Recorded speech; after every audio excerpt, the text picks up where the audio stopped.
Joe, have you got the message? Hello, hi, sorry, hello, I'm Joe.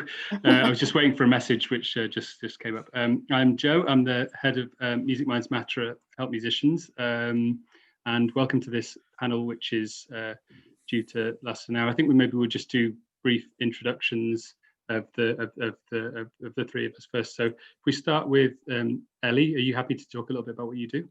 Yeah, sure. Hi, I'm Ellie Giles. I'm a music manager. I manage 3 artists, 1 producer. I've been doing it for about 8 years now. I used to be an A&R, and I was also a promoter previously.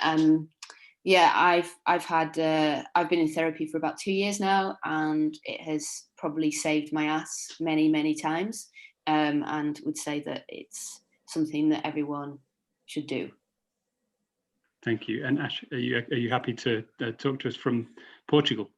Yes, of course, more than happy. Hey guys, I'm Ash. I'm the managing director of an artist development platform called Killing Moon Music Group. We are a record label, an artist management company, and we are still a live promoter. I'm sure we'll get into that later on. I'm also a board member at the Association of Independent Music and a freelance journalist. In terms of my background with mental health issues, I regularly undertake online therapy using an app called BetterHelp, and I guess in my position vicariously as like a fiduciary to most of the artists I work with, I have to work in that capacity with them as well.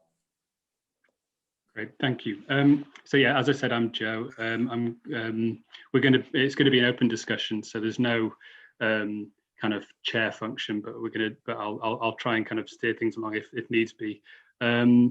Just to say, for those of you who don't know who Help Musicians are, we support musicians throughout their lives. We support them through kind of transitions with creative grants. We also support musicians who have health issues. And over the last 6 months in particular, we've been particularly involved in supporting musicians through what clearly is a huge crisis for anyone working in this sector. Through our hardship funds, we've had 2 so far, and we've been able to support well over close to 20,000 musicians in that time, which is amazing. But obviously we see the ongoing challenges, and obviously after the announcement yesterday, it's good. This is a period, an unprecedented period, which is going to continue. Just in terms of kind of basic the basic sort of structure of this, if you want to ask any questions at any time, feel free to use the chat function. We'll all try and pick up on that.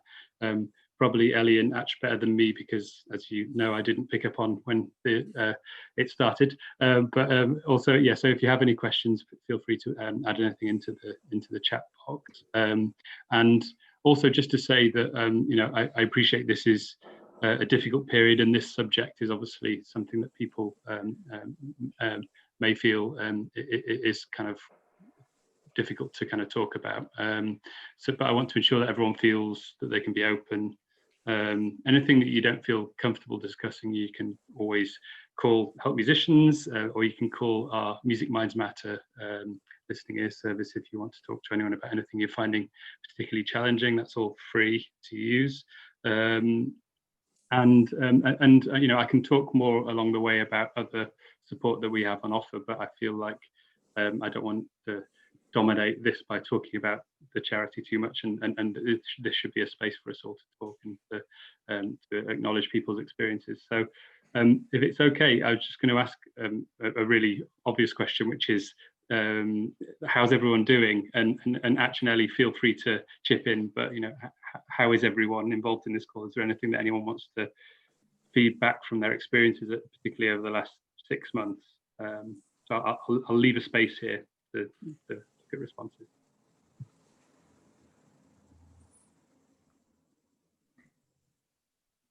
Whilst people may be typing, actually, Ellie, how have things been for you over the last few months? I think I've been a lot better than I expected to actually be. I luckily bought a flat at the end of January, so it kind of gave me a bit of security, which I think if I'd been trying to buy at that time, which caused a lot of stress. I think it would have been a hugely impacting for me. I mean, I think the hardest thing for me was when my nan died, which was when I had the virus at the same time, and I was living on my own, and the grief was just awful, and so I couldn't grieve because I was ill, and which was just bloody terrible. And then once I got well, the grief came in, and I had to start working again, and I found it just overwhelming. And that was probably the hardest thing, is I think, and I was saying this to Joe in Atch the other day, that I think, you know, space is a really hard thing to get at the moment. Certainly I feel it, you know, I'm in my flat on my own, in a, you know, 1-bedroom flat, and, you know, you're not seeing people as much as you used to see people. And then you're finishing work, and then normally, you know, you'd be in you'd leave work, you'd leave home, you'd go to work, you'd finish work, you go to the gym, you go and meet friends, blah blah blah, come back home. But now you're just in this little box doing the same things over and over and over again. And I think there's something to be very overwhelmed about that. I mean, I started exercising after I got rid of the virus, and I think that's helped me a lot. And having a therapist has helped me a great deal. But I still find it hard to find space. And I think that's where, you know, certainly speaking to my therapist about it, I think it's a thing that actually, speaking to other friends about it, they're all finding it really hard. And actually being able to cry, because it is grief we're going through, because we're going through a pandemic, which it's a really stressful time, you know, and, you know, money worries alongside health worries, alongside just family worries. You know, it's just so yeah, I think being able to have space to cry and to get it out, it's fucking hard. So yeah, I think to remember you're not alone, and to always reach out to people, because as much as I've been suicidal before, I've been to the darkest places, and I'm really fortunate that I had good friends to be able to bring me back out through that. But I think it's really, really vital to remember that people can hold you, and there are good people out there who can hold your emotions. Actually, in terms of your experience, and Ellie, sorry, I hadn't realised that you'd had the virus. Sorry, I hadn't picked up on that. Yeah, I was ill in March. Yeah, so end of March, I got it 2 days after lockdown. I was 5 weeks in bed. 4 weeks was pretty bad, and then the last week was kind of like, I went for a walk and I was exhausted and had to go back to bed. So yeah, it's pretty mad. And then about a week into having the virus, my nan passed. It's like fucking awful. So sorry, yeah. Ellie. Yeah, it's, I mean, I'm a lot, if this had been I would probably be in tears right now. If this had been just after the virus and my nan had, so yeah, I've grieved, and I'm all right now. So it's good. Yeah.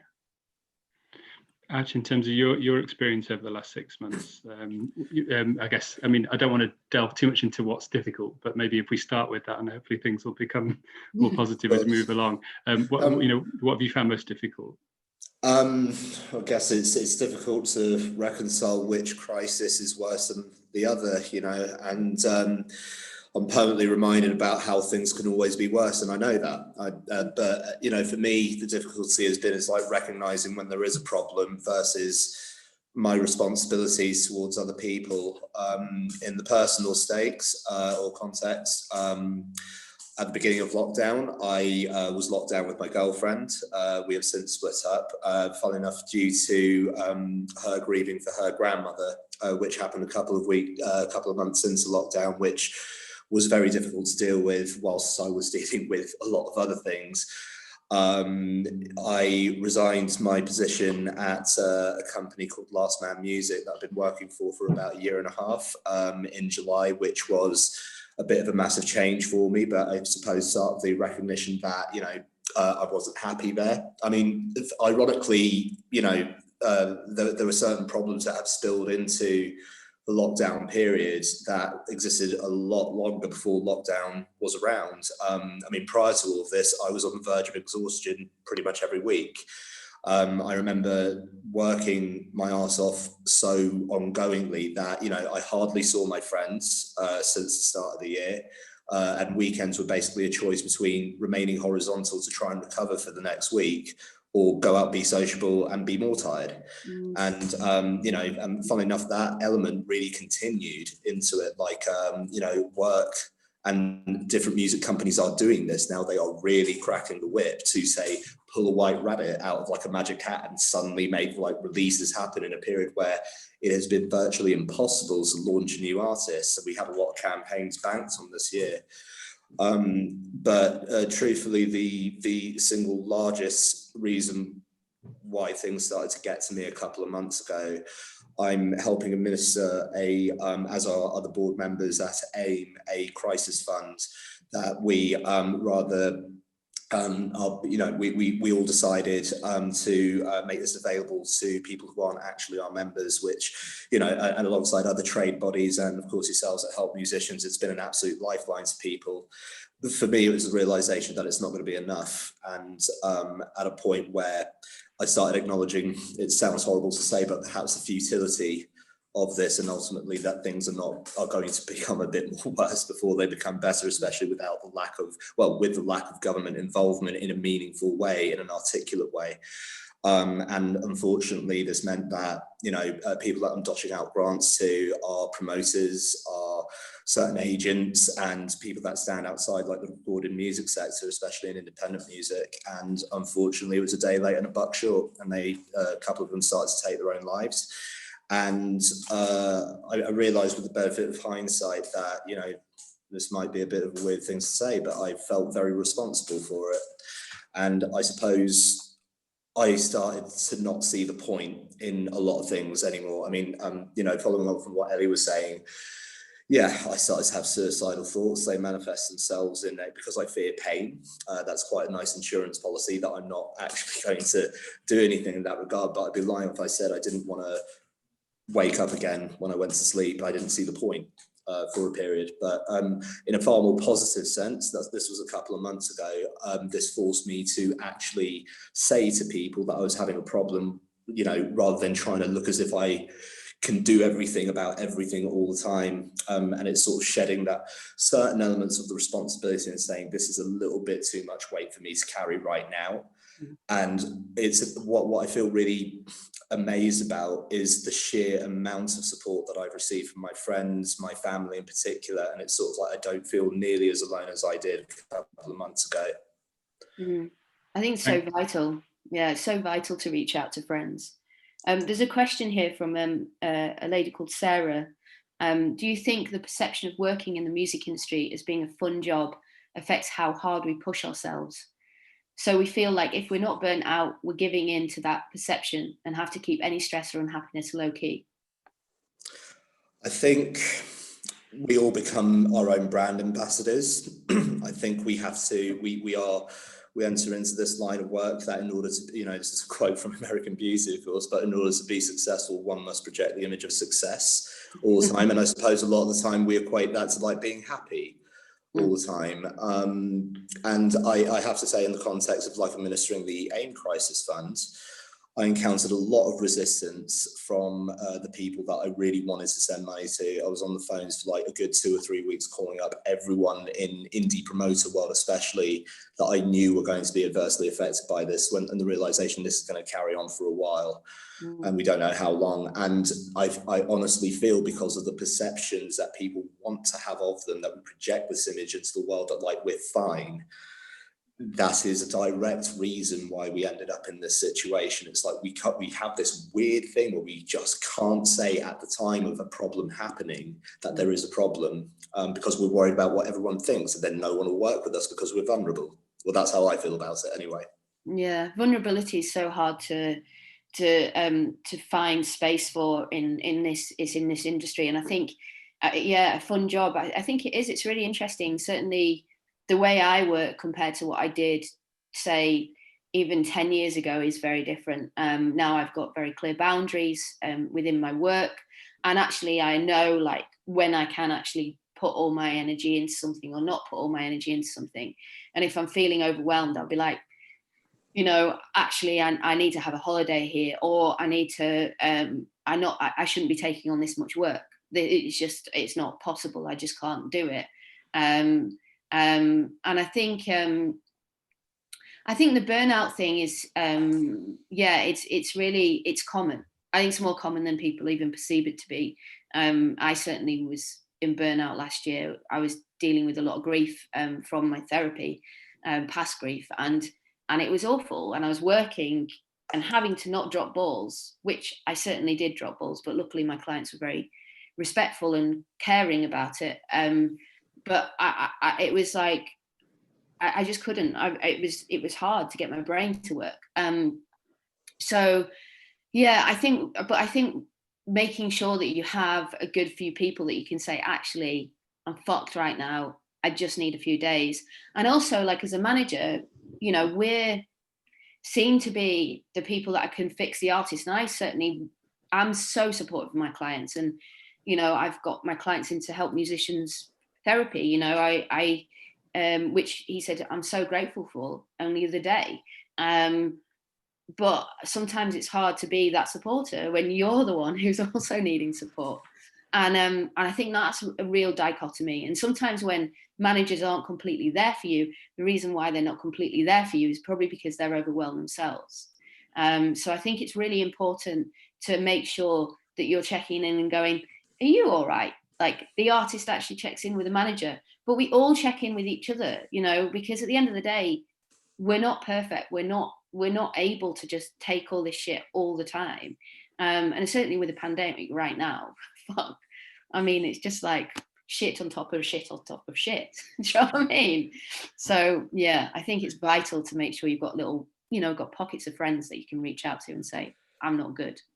It's an interesting that point about well, and kind of shocking the idea that working in music is deemed as a fun job, and you know, and I know that certainly for musicians, you know, and I was a working musician for a number of years. It's a similar perception, which is that that you're kind of getting away with a career in something that kind of isn't serious, and that, you know, that historically was not an uncommon thing that I would hear from people who didn't work in music, and it's probably similar in other art industries, I imagine. But one of the things I'd say in my observations of meeting thousands of musicians over the last 10 years is that they are some of the hard, not just the musicians, in fact managers and you know, and people who work backstage, crew as well. They are some of the hardest working people I've ever met. You know, I've got friends who work in, you know, highly paid roles, who've had very good, very structured formal educations that have taken them through a kind of career path, who work much less hard and much shorter hours and less intense kind of working environments than people working in music. And my observation about people working in music over the last few years has been, certainly through our research, and that which has shown this as well, is that people are really, there are really precarious situations, and people can feel quite alone at times. You know, they're working alone, and there's real positives to that. You know, if you look at how much people enjoy working physically in music and creating music and performing music, they're overwhelmingly positive about that. It's everything else that isn't so often so well established, or that feels more grey, that causes the issues. And there's lots of that. And I was just thinking before about a lot of the things that people are experiencing now. There were elements of that there before. You know, in all of the surveys we've done over the last 5 years, a constant has been people feeling, the precarious nature of a career in music, the financial challenges of a career in music, because there aren't that many people who are making fortunes out of music. There are people who have careers in music, clearly, and we want to try and support that as a charity, but also more widely, that's something that we should celebrate. But I think that probably what's happened more so since the lockdown is that we've seen how vulnerable people are to kind of, you know, how close people are to the edge, basically, and how common that is, and how difficult that is to manage, and also how important you know, people's welfare, financial welfare, is to their well-being. You know, I mean, people know that, but you don't like to think, because it sounds cynical to say that you know, people's finances should be so important to them. But we live in a world where if you don't have enough to survive, you very quickly find yourself in a really vulnerable situation, and that's unfortunately and fortunately because there's, you know, what AIM are doing and what the PRS have done and what we're doing, and you know, and what the Arts Council have been doing to try and support people through this period, we have been able to lessen some of the real challenges. But as Ash said, it's not enough, and it's not enough to ensure that people are able to survive for over potentially another 6 months, where opportunities are going to be limited. I think it's really interesting. I think resilience is something that I do a lot of work with my therapy, is building resilience, because I have to say I definitely wasn't mentally resilient previously. So now when something bad happens, I can kind of like manage it much more than I used to be able to. I used to go down like the biggest fuck hole like known to man, and now I don't. And there's some questions here. That there's Roxanne who basically she's, you know, her brain's burnt out, and I seem not to want to look at emails, Zooms, get dynamic with music, even though I'm really pleased with it. And she said, I'm a bit concerned that I'm not even earning my national insurance contributions. And I certainly don't want to apply for rubbish jobs. So it's really tricky to get the kind of balance. But I think what's really important is I mentioned before, is getting space. And, you know, Ash has done the really wise thing and fucked off to Portugal for a week and had a bit of time. And I had a staycation just after my nan passed, and it was fucking spot on. And I'm due for another one because I'm full at the moment. And I think that's so vital. But, you know, also, you know, the rubbish jobs thing, I said to myself, I'm probably on 30% of what I was earning previously. And so I'm worrying about money as well. So I said to myself, if I need to, I'll go and work in a job in Tesco. And that's okay. And that's completely fine. So, you know, I think remembering that's okay to go and be like, and that's resilience. That's really resilient, knowing that actually having money to pay for your bills is being resilient. So don't be scared of doing that. You know, it's showing adaptation to what's a very difficult situation as well. And I think it traces back to what we're talking about, the ostensible pride of the music industry, that we don't want to look illegitimate. And I've had this since my career began. Like, I have a lot more respect for people that work in this industry that have it as their side gig, because it's so important to be financially responsible and know what you can actually afford. I've seen so many people knacker themselves, not just financially, but in every sense of the word, trying to shimmy into this line of work.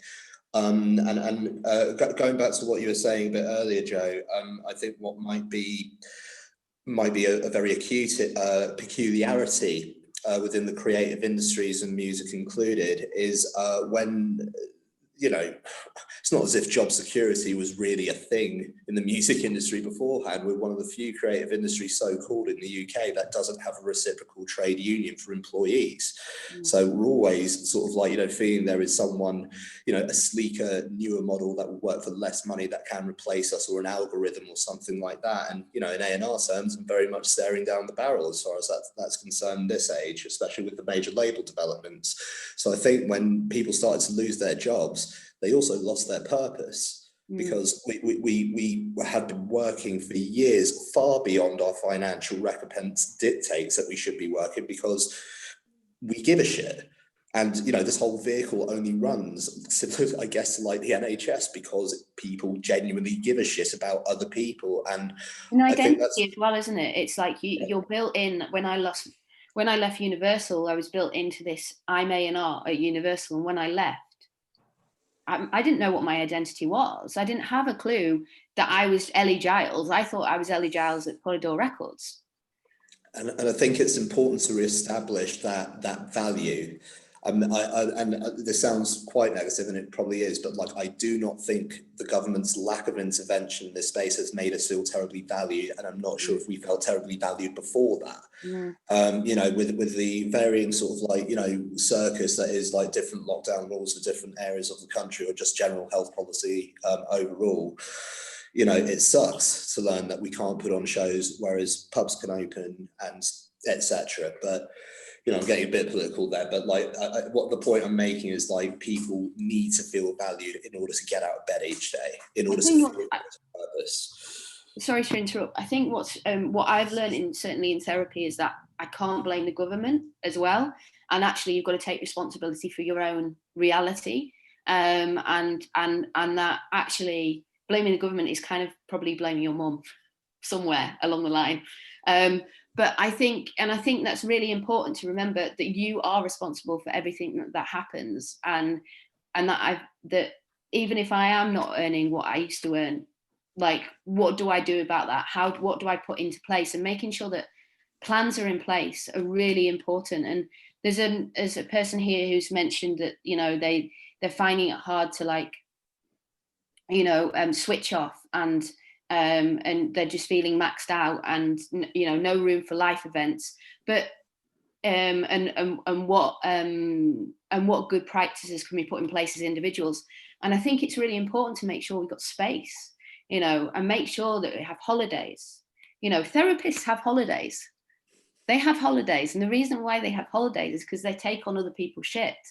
So, you know, as artists and managers, or anyone in the music industry, we take on a lot of people's shit, and that's okay, because that's what we do. But it's also make sure that we also have the space to be able to manage that. So I think it's really, really vital that having space and not being scared of that. And if someone does try and not allow you that space, then they're not the people that you want to be working with. They should allow you that space, and they should give you that space. And, you know, I'm sure, Joe, that you have holidays. You get given 30 days a year or whatever it is. So I think you've got to look at it as a self-employed person to do the same thing, and make sure that you put boundaries in place. With all my clients, they don't contact me on the weekend. And actually, a lot of them are thankful for that, because I think they appreciate that they're not on all weekend. If they're on tour and something's happening, I'm on it. 10 o'clock at night, midnight, I'll get shit sorted and I'll make it happen. I've been lying in bed on my laptop rebooking a hotel, but that was urgent and it was important. But if it's not urgent, it's not important, I don't expect to hear from them on the weekend. And that gives me the headspace to be able to go from the Monday to Friday. And so I think it's really, really important to make sure that you put that into practice, put boundaries in and space. I was just going to ask about that. I mean, in terms of work, like kind of personal life balance, that's something that you often hear is challenging in what is a relatively unregulated industry in some ways, you know, and again, you know, often people talk positively about the same things that can be negative as well, you know, having freedom to manage your own work potentially, particularly I guess as a touring musician or a tour manager, can have benefit in terms of how you know, if you have a healthy attitude towards it and you've got a good balance between the different factors that of your lived experience, then that can be beneficial. But I think commonly it's the kind of the all or nothing challenge. You know, if you're really busy, and then potentially you might have a period where you're not busy in the intensity of it, or you're constantly busy and you don't have enough hours in the day to manage what you have coming in. And like that's just not, you know, if you were in any other environment, you'd go and speak to your manager, or you go and speak to a HR department and say, this is untenable, I can't continue this. But if you're, you know, if you're overseeing a tour of the US, or you're a musician who's traveling all over Europe, or you're, you know, whatever the capacity you're working in this sector, you don't commonly, you have managers and you have people who can support around you, but you don't commonly have the same amount of support you would have in you know, in an office environment or something like that. And I wonder whether that's something that that I was just thinking in response to that question, whether there are potentially some, and I'd say this I mean, this is just an open question, whether there have been any benefits in terms of the enforced lockdown. Certainly early on, I was hearing from musicians that I was talking to that it was giving them space to relax and recharge. But there was a relatively constant concern about their financial situation. So the balance was still difficult. But I wonder whether there's anything that you found has been beneficial about potentially an easing of the amount of pressure that you might have had previously, or whether it's all been bad. For me, initially, it was just catching up on some fucking sleep, man. I've been sleep deprived for like the last 10 years. So yeah, I took advantage of that I didn't have to do the daily commute into Soho every day. And I guess for a while, I've been advocating the abolition of the 5-day working week. I don't think it's compatible with our industry. I don't think it has been compatible a 9 to 5, like on a regular basis, especially on the more creative side.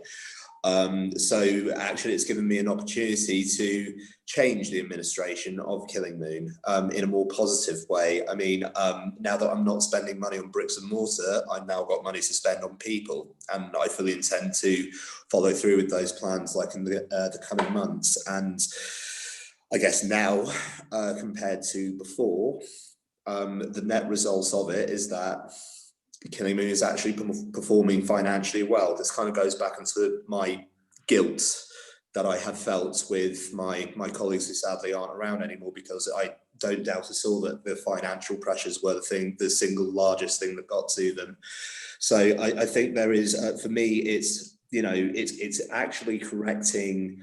We all come into this line of work, I think, with the best of intentions, and everyone I've met wants to change something. They've seen something that's manifestly wrong, whether it's like that band should be bigger, or that company's bullshit and I want to make it better, or this infrastructure needs to improve, all of this sort of stuff. And I feel the time is the thing that we've had in abundance. Nothing but time. Whether we're going to use that productively or whether we're going to use that a bit more introvertly, it's still being applied in different ways.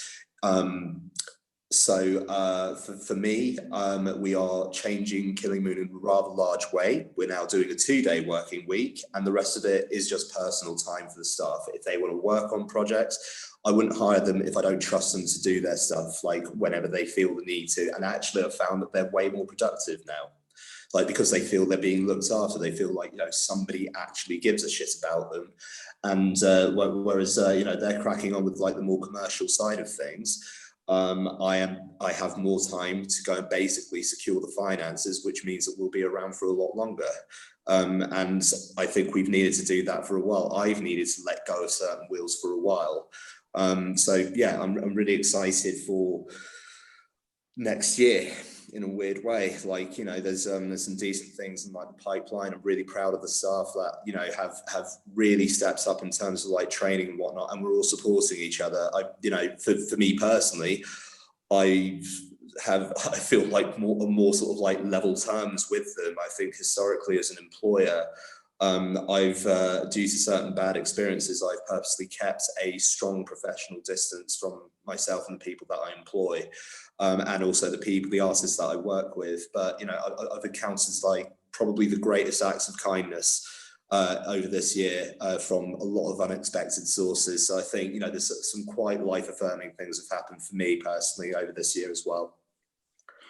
I was just going to ask a question in case any of the attendees want to respond, but equally I'll ask Ellie to respond to this and Ash as well. But and I suppose because it's mixed, if we're thinking about people who maybe are music creators alongside performers and other people who work in the sector, and take this broadly as a question, has anyone or has everyone been able to find space to be creative during this period, or has that been particularly difficult because of the circumstances that we're all living through? I'll leave that question open, but maybe Ellie, have you found any kind of that space? I found it really hard. I think a lot of, what's really interesting is what I learned certainly is that I used to be fearful of space.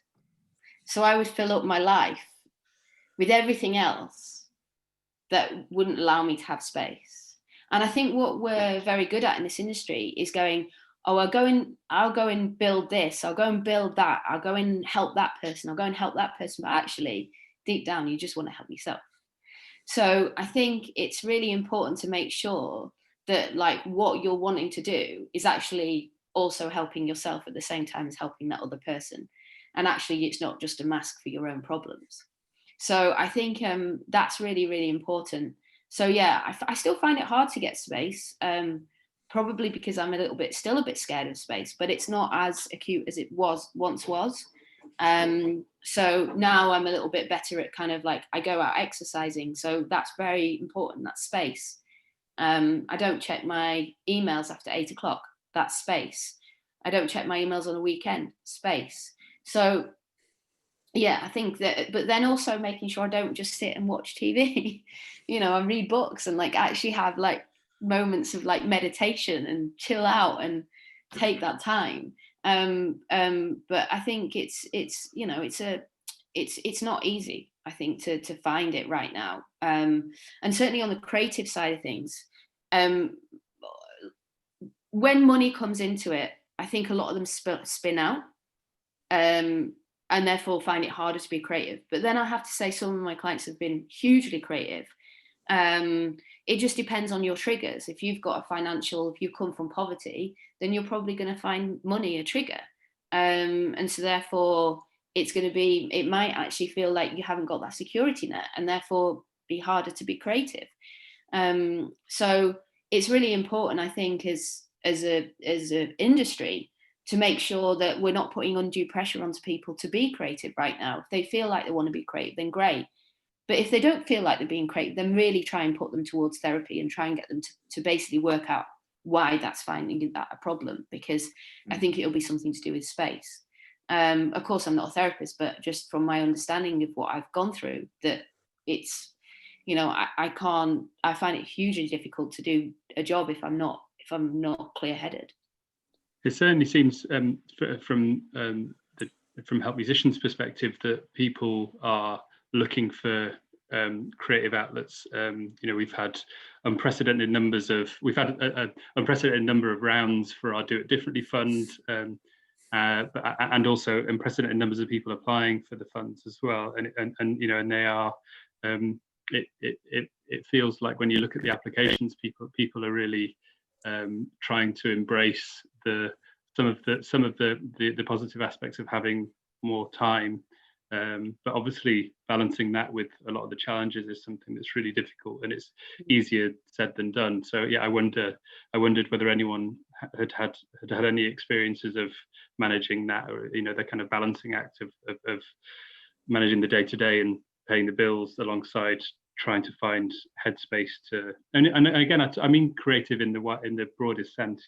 It could be being creative with a spreadsheet or like with a budget or with but I just those things feel like they're not incompatible. If you're worrying about money, it's going to take your space. It's quite clear, because if you're just worrying about money and worrying about paying your bills, that's going to be just your headspace is going, shit, I haven't got no money for like the next 3 months.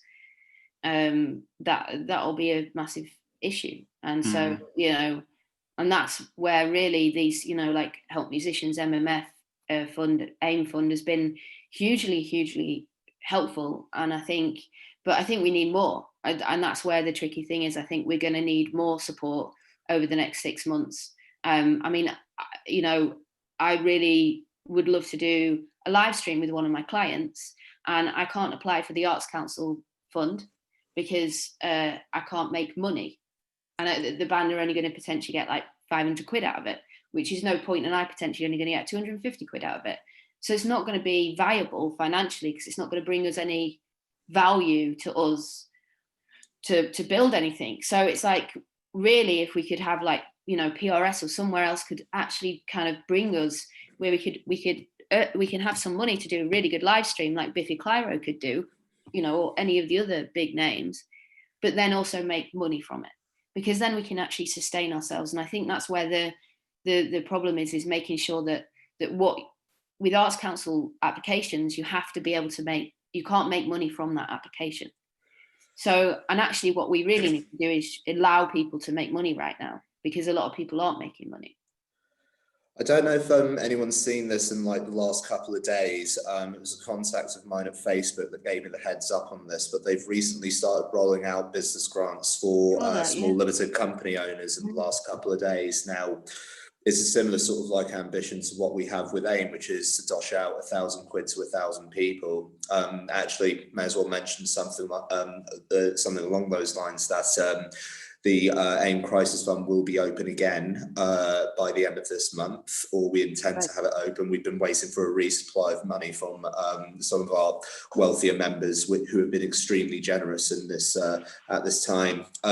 So I think economically, and perhaps like the issues in the mental health space have perhaps not been correctly translated into the economic imperative to maintain that stuff. It is financially in our interest to keep people alive and well, and therefore they will be productive, and therefore we can make money out of them, which I can't believe we're having to state in those needs, terms. isn't it? It's Maslow's hierarchy of needs. I don't know if you know Maslow's hierarchy of needs, but that's the reality of it. Yeah. And, unfortunately, I feel that like the single language that the world seems to understand is money. So perhaps like the argument needs to be presented in like those terms as to why it is so essential that this is safeguarded. But we're seeing from private businesses the recognition of it.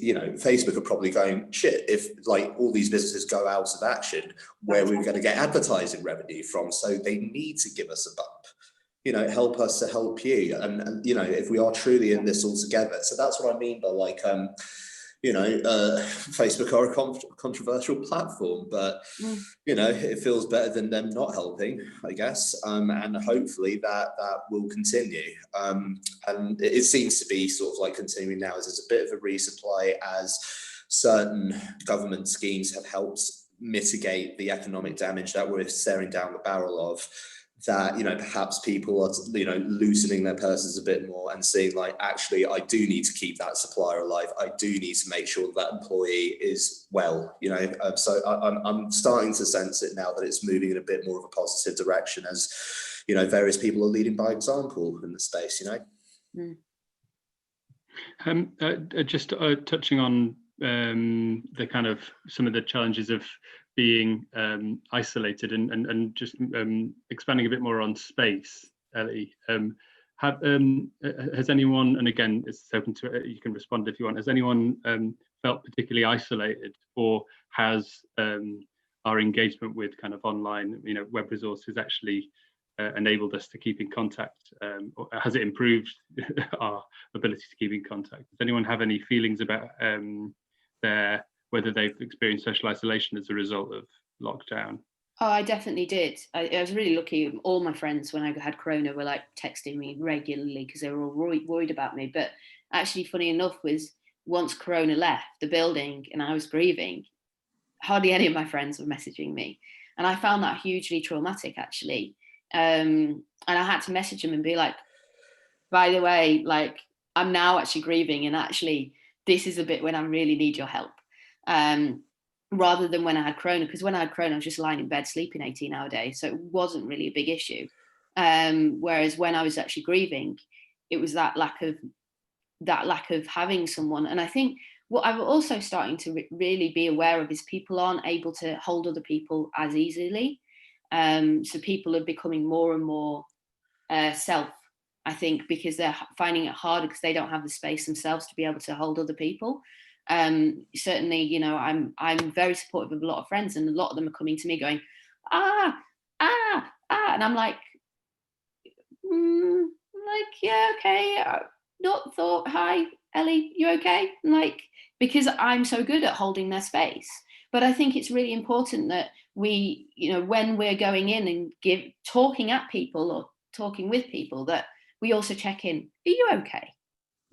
Do I need to? It's got to be requited, hasn't it? The care, there has to be some degree of reciprocation. Yeah, it has to be, and I think that's where I, with therapy, like I remember my therapist saying to me, I'd be like, oh, but that person's, giving me all this, blah blah blah, and I'd be like, and she'd be like, yes, but have you thought about that they might need your support? I'm like, shit. And this was like about a year or so ago, and I was like, fuck yeah, I didn't even think that was, or I was giving them all that stuff, and I was going, I need space, and then they came with stuff, and I was like, I can't hold this. So I think it's really important to be reciprocating, and we all need to do our work to reciprocate. And that's really hard. And like some of my friends are in relationships, I'm on my own, but they don't see that sometimes like they need to reach out to me more. Like I'll always reach out, how are you doing? What do you want to do? Do you want to do something? Blah, blah, blah, blah, blah. But then they'll forget, because they're in a relationship, they don't even, oh, she'll be fine. So if someone's on their own, it's really, really, really vital to make sure that they're checking in with them, because that's where actually the problems really lie, is when you're feeling isolated. I mean, the irony of this for me is that over the last couple of years prior to this year, like I really started to enjoy having time on my own. I really realized that I've been depriving myself of like, you know, the self-validation sort of like aspects of it, but also like, you know, I can go out for a walk and I don't have to deal with anybody else's shit, you know, and that's just me time. When that choice is taken away from me, however, as I feel manifestly was like over the last 6 months or so, it feels slightly different when you've got nothing else to do but that. And you know, I do hear you, Ellie, on like the relationship side of it, because it can feel extremely lonely in times like this. I'm lucky in one sense that I live in an area of London that has a very sort of like almost rural feel to it. My friends joke that I don't actually live in London. I live in a place called Hendon, which is near the M1 gateway. It's the middle of nowhere, yeah. But we've got a wonderful Brent reservoir, and actually, you know, if I didn't have that view, and I kind of think about people who have to stare at a brick wall all the time, and it's like that view makes me feel part of the world, and you know, that kind of touches on the space thing that Joe was mentioned before. So you know, for me personally, I went from being locked down with my best friend to all of a sudden she just wasn't there anymore, and under very understandable circumstances, but nevertheless I can't help but feel that senses of I'm being left behind, I'm irrelevant, I feel invisible, and I don't tend to react that well in those sorts of like contexts. So again, sort of going on a positive sort of like side of that, like the great news is it is able to change. Circumstances do change. This whole thing has, it does change, yeah. It's affirmed a lot of relationships for me that I didn't even realize were there. I've made more friends, yeah, of people that weren't my friends previously, now really good friends. Yeah. So you know, there's always options. There's always an alternative perspective. And actually, a few things I picked up, I have also started meditating. And I have to say, I'm really shit at it, but I've also figured out that's the main point of meditation, is that you're supposed to be mad at it. And I'm really enjoying it now. I wish I did it sooner. Well, that's a positive actually that's come out of what obviously at times is going to be a difficult discussion. And I was just going to ask. I guess we're kind of nearing the end, and I was just going to ask if there were any other points that either the two of you wanted to make, or if there's anyone else who wanted to ask any questions as a kind of any other questions type scenario. So feel free to ask any questions, and equally, if and Ellie, if you've got anything you want to say, then. I think what's really important is making sure that, you know, that we all reach out for people, because, you know, I know of people who've committed suicide through this time, certainly not friends, but through friends of friends, and I'm pretty sure that they felt shame with what they were dealing with, and probably didn't feel like, you know, that people cared enough for them when they did, and I think it's really vital to reach out to them people. And not avoid reaching out to them people, because I think that's where we can really easily do that. We can easily go, oh, they'll be okay.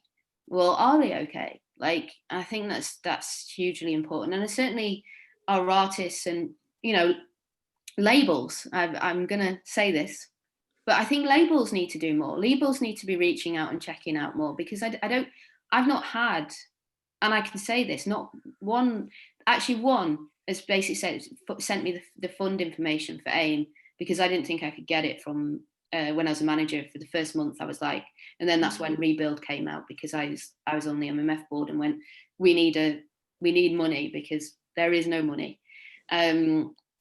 So yeah, I think it's vitally important that labels check in with the live side of people and just check in and go, how you doing? Because I think we're a symbiotic business, and we have to remember we're symbiotic. And, you know, one little business bit, you know, with live streaming, this is trying to be an income stream for my clients or for any other. And now I've got master owners and publishing owners going, we want a piece of this. This is a sync. I'm like, you know what? Maybe have that conversation in fucking 6 months' time. But right now, fuck off. It's like, you know, I just think that we need to make sure that, like, if someone's coming with a live stream, they're trying to make money and they're trying to find a way forward, just fucking allow them to make money right now. Just allow them to pay their bills, because that's more important than anything else. Is that it's not about making money right now. It's about being sustainable and being able to pay your bills. It's about survival for me. That's it, exactly. No, it's you know, and I do hear what you're saying in like regards to labels. You know, it's been a very, what's that word again that we use at the start of lockdown every 5 seconds, unprecedented. And I suppose in that context, an ever evolving situation, I think everyone wants to be saved by somebody, and we're all trying to work out who exactly is our savior going to be. Now, like we were saying before, now that the economic sort of like circumstances have become a bit more validated as far as like music is concerned, I think we are going to see more, you know, cross-sector kind of assistance. And I completely agree, Ellie. Like, we are all in this together. We have to be, and I think it's absolutely in our interest to make sure that there is actually a music industry to come back to. Yeah, brain drain. We're going to have a huge brain drain. It's going to be a massive brain drain. Yeah. You know, and that's what worries me from the live music side. It's going to be a massive brain drain. She's not good. So yeah, we all need to be working together, I think, and, you know, making sure our tech people are good, making sure our managers are good, making sure our artists are good. It's but when, you know, if you're an artist and you're thinking, well, you know, my manager knows it all, my manager can fix this, just, you know, we're humans as well. We're not robots. So, you know, I think it's really important that we all like check in with each other right now and just work together and help each other, because that's the thing that's the only thing we can do.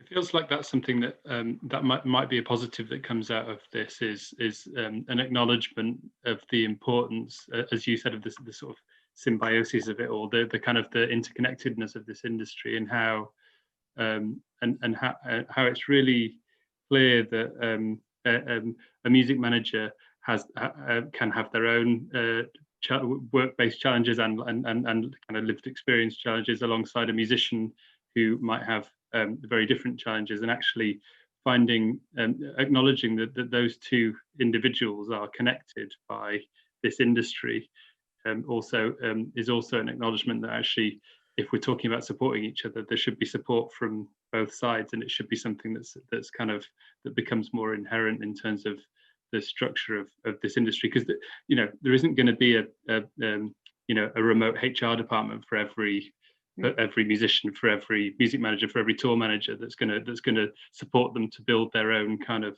you know, code of conduct for how they manage themselves in their trade. You know, that's not going to happen. So working together and looking at kind of peer-to-peer engagement feels like it could be a really positive way of affecting change there, because this is a long-standing issue. This is you know, and when I talk to people who work in, you know, when I've spoken in the past to people who work in crew and who do a lot of those tours, some of their experiences are very particular and very and some of the worst experiences I've heard, you know, of working in this industry, and you know, and thankfully there are structures now starting to develop in place to support people who work in those areas, but yeah, ignoring the fact that, you know, for a gig to happen, there are 50 people who are potentially involved in you know, in setting that and making it kind of happen is something that it feels like has probably gone on for too long in the past. And I hope that this is maybe going to be a refresh, and it's going to change some of that going forward. It certainly feels like, from what you're saying, that you want to take that on, and you want to, and the MMF and the MPG and lots of other, you know, organisations who are doing really good work in this area are going to hopefully move that on. It's important. I think it's important to realise that, you know, we're all humans and that we're all got a common aim at the end of the day. You know, we all want success, you know, for our artists or for the industry, and you know, yeah, it's vital we keep it alive. You know, that's really, really vital, and we keep people alive as well, because that's really vital as well. Because I don't think Absolutely. I don't want to hear of more people losing their lives when they're Same. talking about money, when really there are a lot of rich people in this industry who probably would just go, "Here's 5K," if they really knew how bad it was for someone. You know, that's where I think we need, and maybe we do need to do more, finding more money, making sure there's more setups, you know, help musicians, MMF rebuild, AIM, just make sure we keep putting more money into them systems. And anyone who has got money, just put them in, please. I think it's so vital. I was just going to do a little bit of a kind of a pitch for Music Minds Matter, just to say that if anyone is experiencing challenges, or if anyone's affected by anything that they've heard as part of this discussion, it's a free to use service, and you can find all the details online. I won't read out the number because I probably get it wrong. I can read out the number, but I won't. But yeah, you'll find information online, and it's free for you to use, and you can call 24/7 to have a conversation with someone about anything you're finding difficult. So just to say that is there for you, alongside many other support resources that are out there, like some of the elements of what music support do as well. And you know, there are thankfully a good network of resources available for people if they want to talk about anything they're finding difficult. So do have a look online if you want any advice or support. And I was just going to say, are there any closing points from the two of you? Is there anything you want to highlight, or is there anything you want to say maybe that might make people feel really positive? No pressure. Things will pass. Things do pass, and they will pass. You know, I've been in dark places and they do pass. Them feelings do pass, and they will pass, and that you're not alone. I think that's really important to remember as well. And be kind to yourself, because at the end of the day, it's only one of you. And reach out to people, you know, that's really, really vital. I think the one thing that I've learned that is ever constant in life, ironically, is that everything must change at some point, you know, and following on what Ellie is saying, like, you know, the shit bits happen, but so do good bits. You know, there's been some rather drastic things that have happened over the last 6 months, but, you know, repeating what I said earlier, I have seen some incredible acts of generosity and kindness from places that I really didn't expect to see them through. So, you know, for me, it's like, just do whatever you need to do to survive. Just hang on in there. Like, if it's stacking shelves at Tesco's, if it's running errands for people, like, do whatever it takes to give yourself a purpose and just hang the fuck in there. Agreed. Neil's just made the point that there should be more safeguarding in general, financial, emotional support, not just as a reaction to crisis. And I couldn't agree more with you. It's absolutely something that we take on board as a charity, and we want to try and support, so that we're supporting proactively, not reacting to the challenges that people are experiencing always. I think we do need an industry-wide, like a music cares in this country. That's the one thing I do think we're missing, because I think help musicians have been hugely brilliant for musicians, but there's not one for tech people. There's not one for managers. And I think that's really, really, you know, I can't get therapy through help musicians. I'm lucky I pay for it, but I think we as a country, we need to work better and find a way of having a charity that works across and feeds across all sides, because I can't imagine how many tech pay for it. Fuck knows. So I think it's, you know, managers, same. So I think that's something we need to look at going forward in the next few years, is really look at building out something that allows for that. And I think Neil's spot on. Thank you, Ellie. Thank you, Ash, and thanks to everyone who's been involved in this. I'm getting a message to say that I should wrap up. So thank you so much. And like I say, any further information, anything you want to engage with, feel free to have a look on our website. But equally, if you want to get in contact with us, give us a call. We're still working, albeit remotely. So thank you so much. Thanks, guys. Bye.